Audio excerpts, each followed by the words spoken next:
Hello friends, welcome back to गीगल। Great ideas will lead to great life. Friends, आज हम बात करेंगे जोसेफ मर्फी की अमेजिंग बुक के बारे में, जिसका नाम है the power of your subconscious mind. Friends, इससे पहले कि हम स्टार्ट करें, अगर अभी तक आपने ये चैनल सब्सक्राइब नहीं किया है तो इसे जल्दी से सब्सक्राइब कर लीजिए, क्योंकि हर हफ्ते हम ऐसे ही इंटरेस्टिंग वीडियोस आपके लिए लाते रहेंगे। इससे पहले कि हम स्टार्ट करें, हम राज को थैंक्स बोलना चाहेंगे, जिन्होंने हमें सजेस्ट किया था इस बुक पे वीडियो बनाने के लिए। So thank you very much Raj. Friends, सबसे पहले हम बात करेंगे जापान के डॉक्टर मसारू इमोटोज के राइस एक्सपेरिमेंट के बारे में, जो कि आपका दिमाग हिला के रख देगा। इस एक्सपेरिमेंट के लिए उन्होंने 2 जार लिए और दोनों जार में बॉइल्ड राइस डाले, और इन दोनों जार्स को through out experiment same conditions में रखा गया। पहले जार में हर रोज अपनी पॉजिटिव एनर्जी दी जाती, पॉजिटिव स्टेटमेंट्स बोली जाती, आई लव यू, तू बहुत अच्छा है, ये सारी पॉजिटिव थॉट्स उसको दिए जाते। जबकि दूसरे जार में अपनी सारी नेगेटिव एनर्जी फोकस की जाती। हर रोज सारा गुस्सा, I hate you, I will kill you, सारी नेगेटिव एनर्जी उस सेकंड जार को दी जाती।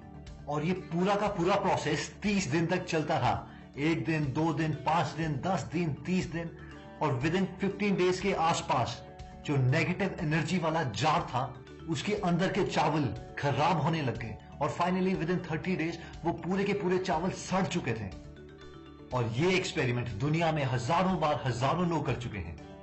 अब जस्ट इमेजिन कीजिए कि अगर आपके थॉट्स में इतनी ज्यादा एनर्जी है, आप में इतनी ज्यादा पावर है, तो आप किस किस चीज के कैपेबल हैं। अब जस्ट इमेजिन कीजिए, हम में से वो लोग जो और लोगों पे बहुत ज्यादा गुस्सा करते हैं, अपनी सारी नेगेटिव एनर्जी उन लोगों को देते हैं, हमने उनमें से कितने ज्यादा लोगों को उनका गोल अचीव करने के लिए रोक दिया होगा। और उससे भी कहीं ज्यादा इंपॉर्टेंट, जब ये सारी एनर्जी रिफ्लेक्ट होकर वापस हम में आती है, तो इवन कि हम भी अपना गोल अचीव नहीं कर पाए इस नेगेटिव एनर्जी की वजह से।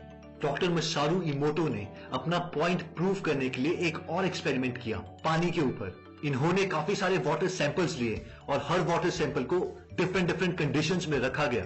इनमें से कई वाटर सैंपल को म्यूजिक के, सॉन्ग के डिफरेंट नोट्स सुनाए गए, और कई वाटर सैंपल्स को अगेन वो पॉजिटिव एनर्जी दी गई और नेगेटिव एनर्जी दी गई। और उसके बाद उन वाटर सैंपल्स को फ्रीज किया गया और फाइनली एक माइक्रोस्कोप के अंदर देखा गया, और हर वाटर सैंपल में डिफरेंट शेप के क्रिस्टल्स पाए गए।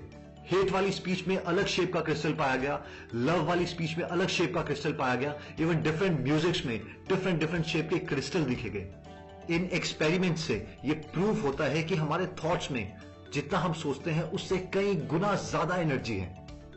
इतना ही नहीं, माइंड की पावर को मेजर करने के लिए दुनिया की बेस्ट यूनिवर्सिटीज ने भी सोशल एक्सपेरिमेंट्स किए। जैसे कि हार्वर्ड यूनिवर्सिटी ने एक होटल के स्टाफ को 2 ग्रुप्स में डिवाइड कर दिया, group A and group B. इन ग्रुप्स में मैक्सिमम वो लड़कियां थी जो हाउस कीपिंग से कंसर्न रखती थी। पहले ग्रुप को बताया गया कि जो उनका डेली का काम है, डेली का रूटीन है, जैसे कि झाड़ू लगाना, पोछा लगाना, वो भी एक एक्सरसाइज की तरह है, और उसमें मसल्स यूज होती है और उनका फैट बर्न होता है। जबकि दूसरे ग्रुप को उनकी हाउसकीपिंग की स्किल्स इंप्रूव करने के लिए काफी टेक्निक्स बताई गई, जिससे वो कम टाइम में मैक्सिमम काम कर सकती हैं। और इस पूरे एक्सपेरिमेंट के दौरान दोनों ग्रुप्स को एक दूसरे से बात करने के लिए मना किया गया था, और कोई भी नई एक्टिविटी करने के लिए मना किया गया था। 1 महीने के बाद जब दोनों ग्रुप्स को वापस बुलाया गया, उनकी सारी मेजरमेंट्स ली गई, उनका वेट, उनका बॉडी फैट परसेंटेज वगैरह वगैरह।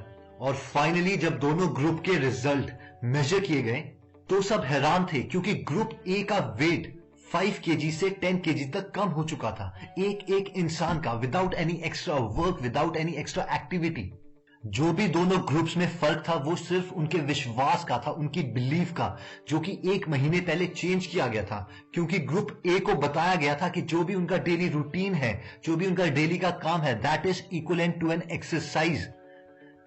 एक और एक्सपेरिमेंट में 100 लोगों को 50-50 के ग्रुप में डिवाइड किया गया। पहले ग्रुप को एक बहुत ही थिक, जिसकी फैट परसेंटेज बहुत ज्यादा है, वो शेक दिया गया, जबकि दूसरे ग्रुप को एक नॉर्मल जूस। और इन दोनों ग्रुप्स की मेजरमेंट्स ली गई, शेक पीने से पहले और शेक पीने के बाद, जैसे कि शुगर टेस्ट, ब्लड टेस्ट।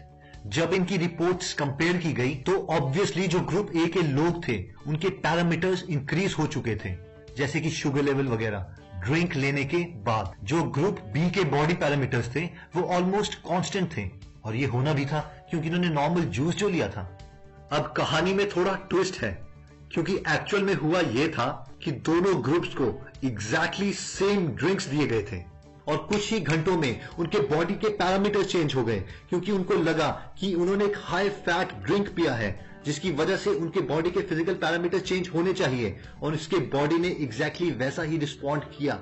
अब सवाल यह उठता है कि हमारे अंदर भी उस गॉड, उस भगवान, उस अल्लाह, उस गुरु का थोड़ा सा भी अंश है जिससे हम अपनी लाइफ में कुछ भी पा सकते हैं और विद इन फ्यू आवर्स अपने बॉडी के फिजिकल पैरामीटर्स तक चेंज कर सकते हैं। अब फाइनली आता है कि हम अपनी सुपर पावर्स, अपने सबकॉन्शियस माइंड को कैसे एक्टिवेट कर सकते हैं, और उनमें से एक मेथड है एफर्मेशंस, यानी जो भी आपके डिजायर्स हैं, आपकी इच्छाएं हैं, उनको बार बार रिपीट करना। और एफर्मेशंस का ये मतलब नहीं है कि हमें बार बार सिर्फ रिपीट करना है, I can do it, I can do it, I can do it. It's a blind faith, हमें बिलीव करना पड़ेगा, हमें अपनी बॉडी को उस स्टेट में लाना पड़ेगा जैसे कि हम प्रेयर के टाइम पे करते हैं। हमें एक ब्लाइंड फेथ होता है गॉड के ऊपर, वो चाहे जितना मर्जी इलॉजिकल लग रहा हो, लेकिन हमें पता है कि फाइनली वो चीज अचीव हो ही जाएगी। That blind faith, that believe is a way to God, to our subconscious mind. Even कि ये मेडिकल साइंसेस में भी बहुत कॉमन है और हम इसको प्लेसिबो इफेक्ट बोलते हैं, जिसमें आपको एक एक्चुअल मेडिसिन नहीं दी जाती, एक नॉर्मल कैंडी या कुछ और देके आपको बोल दिया जाता है कि ये बहुत ताकतवर मेडिसिन है और इससे HIV पॉजिटिव केसेस नेगेटिव में कन्वर्ट हुए हैं, स्टेज 4 कैंसर्स तक ठीक हो चुके हैं। जो पावर है इमेजिनेशन और ब्लाइंड बिलीफ की, इसको प्रूव करने के लिए ऑथर ने अपनी बुक में एक केस डिस्कस किया है। उनके एक रिलेटिव जो कि पर्थ, वेस्टर्न ऑस्ट्रेलिया में रहते थे, वो ट्यूबरक्लोसिस से सफर कर रहे थे। उनके बेटे ने यह डिसाइड किया कि वो अपने डैड को हेल्प करना चाहते थे, तो वो अपने पिताजी के पास गए और बोले कि वो यूरोप में रिसेंटली एक पुजारी से मिले हैं और उस पुजारी के पास एक बहुत ही ताकतवर ताबीज था जिससे उन्होंने हजारों लोगों की बीमारियां एक चुटकी में ठीक कर दी है। और अब वो ताबीज उस पुजारी ने उसको दे दिया है ताकि वो अपने बाप को ठीक कर सके।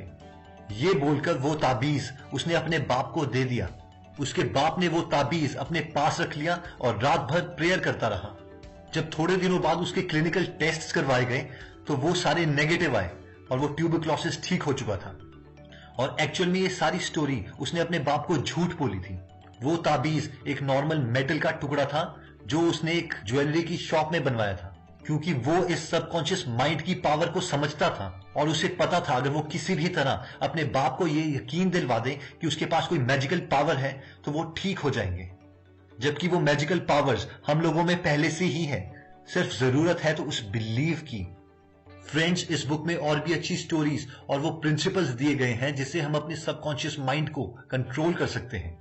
और अगर आप ये बुक खरीदना चाहते हैं तो आप नीचे डिस्क्रिप्शन में दिए हुए लिंक से ये बुक खरीद सकते हैं। चलिए, अगर आपको ये वीडियो पसंद आया तो आप इसे लाइक कर सकते हैं। अगर आपको लगता है कि ये वीडियो आपके किसी फैमिली मेंबर या फ्रेंड के काम आ सकता है तो इस वीडियो को उनके साथ जरूर शेयर कीजिए। अगर आप हर हफ्ते ऐसी ही इंटरेस्टिंग वीडियोस देखना चाहते हैं तो आप इस चैनल को सब्सक्राइब कर सकते हैं। चलिए, जल्दी ही नेक्स्ट वीडियो में हम आपको मिलेंगे। धन्यवाद।